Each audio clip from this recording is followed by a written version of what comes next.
پر شیخ عبداللہ عبدالحمید مدنی حفظہ اللہ بحرینی جو بحرین میں نشنلٹی پائے ہوئے ہیں وہ تشریف فرما ہے۔ جب بھی کوئی خصوصی مہمان آتا ہے باعلم آدمی تو ہم لوگوں کی دلی تمنا ہوتی ہے کہ ہمیں سامعین کو طلباء کو کچھ واعظ و نصیحت فرمائیں، اور آج الحمدللہ تشریف فرما آپ ہیں۔ اکثریت یہاں طلباء کی ہے، باہری عوام میں سے 4 آدمی ہیں، اس لیے میں شیخ سے گزارش کروں گا کہ اپنے پند و نصائح سے نوازیں، ساتھ ہی ساتھ اللہ توفیق بخشے۔ اگر طلباء کے سامنے اس بات کی وضاحت مختصر انداز سے ہو جائے کہ قرآن کو کیسے حفظ کیا جائے اور حفظ کو کیسے باقی رکھا جائے اور حفظ کے کیا آداب ہیں تاکہ طلباء اس سے فائدہ اٹھائے، ویسے شیخ آزاد ہیں جو چاہے نصیحت کر سکتے ہیں۔ اللہ ہم سب کو غور سے سننے، سمجھنے اور عمل کرنے کی توفیق عطا فرمائے، آمین۔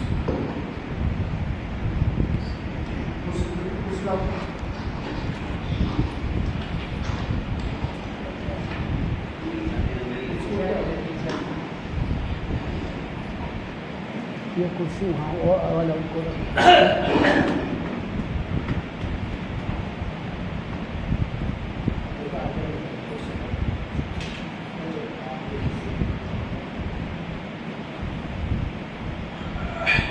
بچوں کو چھوڑ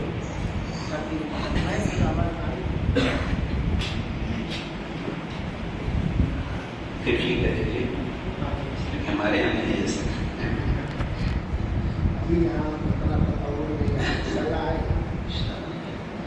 السلام علیکم ورحمۃ اللہ وبرکاتہ۔ السلام ورحمۃ اللہ۔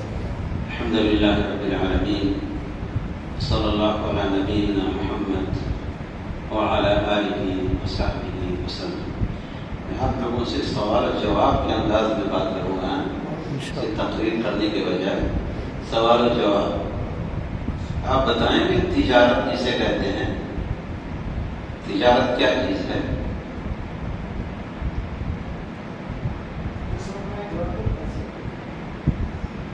تجارت کیا ہے؟ آپ کے پاس پیسہ ہے، کوئی سامان خریدتے ہیں، اس کے بعد بیچتے ہیں، یہ تجارت نہیں ہے؟ ہاں، اس کو مادی اور دنیاوی تجارت کہتے ہیں۔ ایک تجارت ہے اخروی اور معنوی اور روحانی تجارت۔ وہ کیا ہے؟ ایک مومن ضرورت پڑنے پر اپنی جان اللہ کی راہ میں گنوا دیتا ہے، اپنا مال بھی اللہ رب العالمین کی راہ میں خرچ کرتا ہے، یہ بھی تجارت ہے۔ اللہ رب العالمین نے فرمایا ہے ان اللہ اشترى من المؤمنین انفسهم واموالهم بان لهم الجنہ۔ اللہ رب العالمین نے مومنوں کی جانوں اور ان کے مال کو جنت کے بدلے میں خرید لیا ہے۔ یعنی آپ کا اللہ پر ایمان ہو، اللہ سے اجر و ثواب کے لیے آپ اللہ کی راہ میں وقت پڑنے پر جہاد بھی کریں۔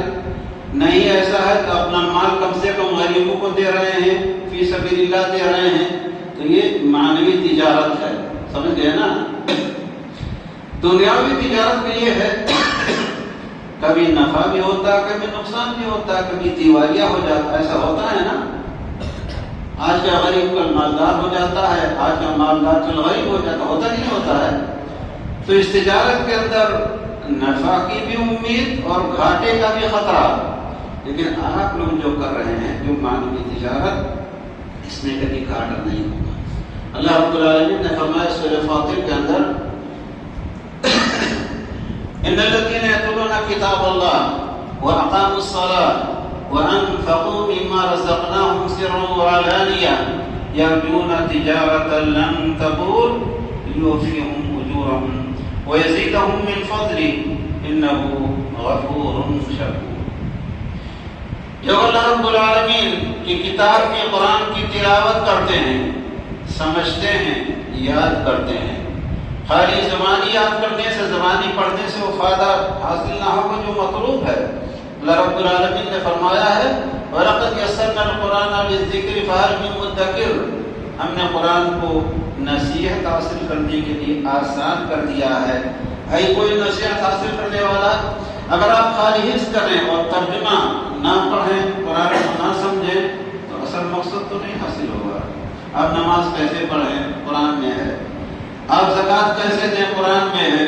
اور رسول اللہ صلی اللہ علیہ وسلم کی حدیث میں اس کی تشریح اور تفصیل ہے۔ تو اللہ رب العالمین نے فرمایا ان الذین یتلون کتاب اللہ، جو اللہ رب العالمین کی کتاب کی تلاوت کرتے ہیں اور قرآن مجید کے احکامات پر عمل کرتے ہوئے جنہوں نے نماز قائم کی، وَأَقَامُوا الصَّلَاةَ وَأَنفَقُوا مِمَّا رَزَقْنَاهُمْ سِرًّا وَعَلَانِيَةً، اور اپنا مال اللہ رب العالمین کی راہ میں جو ہم نے رزق کو دیا ہے اس میں سے خرچ کرتے ہیں، دکھا کے بھی اور چپکے سے بھی۔ دکھا کے مثلا زکوٰۃ کا مال ہے جو سال میں ایک بار نکلتا ہے، آپ دکھا کے نکالیں گے تو شاید دوسرے لوگ بھی آپ کی پیروی کریں، اقتدا کریں اور بھی اپنے مال کی زکوٰۃ نکالیں۔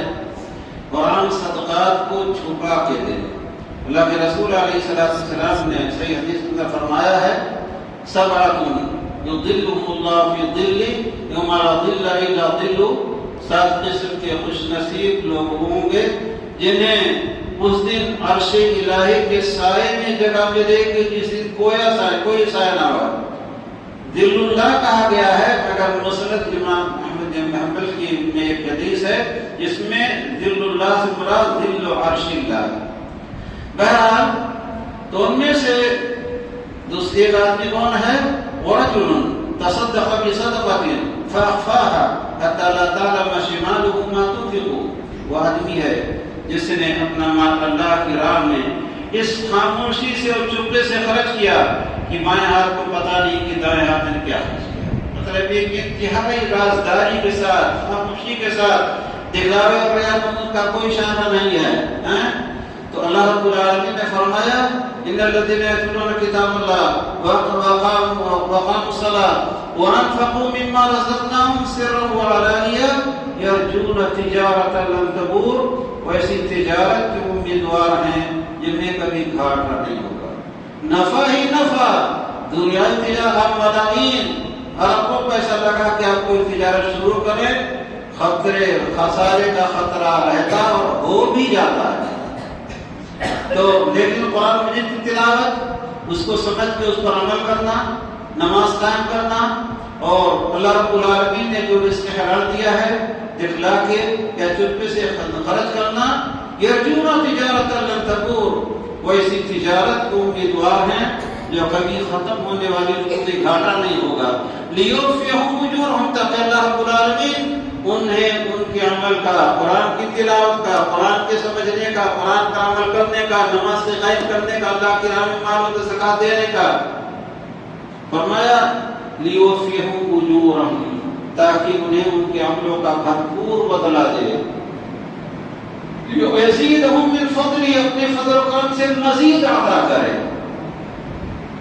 آپ نے پڑھا ہے سورہ قاف کے اندر اللہ رب العالمین نے فرمایا وَأُزْلِفَتِ الْجَنَّةُ لِلْمُتَّقِينَ هَذَا مَا تُوعَدُونَ لِكُلِّ أَوَّابٍ حَفِيظٍ مَنْ خَشِيَ الرَّحْمَنَ بِالْغَيْبِ وَجَاءَ بِقَلْبٍ مُنِيبٍ ادْخُلُوهَا بِسَلَامٍ ذَلِكَ يَوْمُ الْخُلُودِ لَهُم مَّا يَشَاءُونَ فِيهَا وَلَدَيْنَا مَزِيدٌ۔ یہ مزید کیا ہے؟ اللہ رب العالمین کا دیدار ہے۔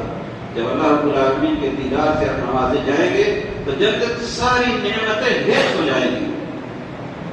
تو اللہ رب العالمین نے فرمایا یزیدہم من فضل، اپنے فضل کو ان سے مزید عطا کرے گا، اپنے دیدار سے آپ کو نوازے گا۔ انہ غفور شکور، اللہ رب العالمین بڑا بخشنے والا اور بڑا قدردان ہے۔ تو آپ جو کر رہے ہیں، پہلی بات یہ کہ آپ اللہ کے لیے قرآن یاد کریں۔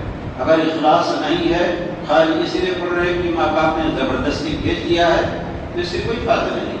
آپ اللہ کے لیے پڑھیں گے تو اللہ تعالیٰ برکت بھی دے گا۔ اور قرآن مجید آپ تھوڑا ہی یاد کریں، لیکن جو یاد کریں پختہ یاد کریں۔ اگر یہ صحت سے چل جائے گا تو چلتا ہی رہے گا زندگی بھر۔ آپ جو پڑھیں اچھی طرح سے پڑھیں، اس کا مراجعہ کرتے رہیں، یہاں تک کہ اگر آپ آنکھ بند کر لیں چلتے چلتے تب بھی وہ قرآن کی اصول کے باتیں آپ سے بھولنے نہ پائیں۔ اگر کچا یاد کیا تو کچا ہی رہے گا، اس لیے خوب پکا یاد کریں اور برابر سناتے رہیں اور سمجھنے کی کوشش کریں۔ اور سب سے پہلی بات کہ اللہ رب العالمین کے لیے آپ حفظ کریں، اور حفظ کا اتنا بڑا فائدہ ہوگا انشاءاللہ کہ آپ سوچ نہیں سکتے۔ یہ تو تھی آپ کے حفظ مطالعے کے بعد، لیکن ہم نے جو سورہ مومنون آپ کے سامنے تلاوت کی ہے، اس میں بھی کچھ سمجھنے کی باتیں ہیں اور آپ طلباء ہیں، اس لیے میں بتا رہا ہوں۔ سورہ مومنون یہ مدنی سورت ہے۔ آپ بتائیں کہ مکی اور مدنی کا کیا مطلب؟ شاید میں نے بتایا اس درس میں، ہو سکتا ہے یا یاد نہیں ہے۔ مکی اور مدنی سورت کا کیا مطلب ہے؟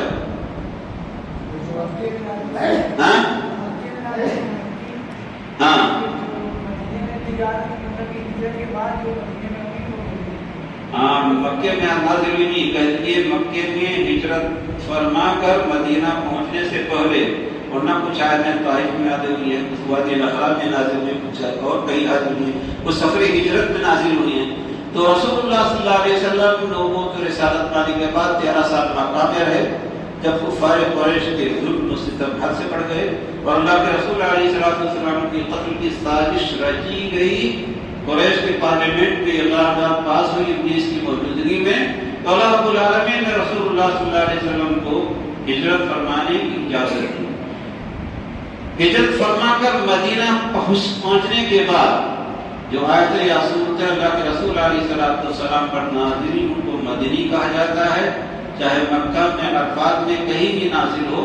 مثال کے طور پر اللہ رب العالمین کا فرمان سورہ مائدہ کے اندر الیوم اکملت لکم دینکم واتممت علیکم نعمتی ورضیت لکم الاسلام دینا، یہ عرفات کے میدان میں، حجۃ الوداع کے میدان میں عصر کی نماز کے بعد جب رسول اللہ صلی اللہ علیہ وسلم اونٹنی پر سوار تھے، آپ پر یہ آیت نازل ہوئی۔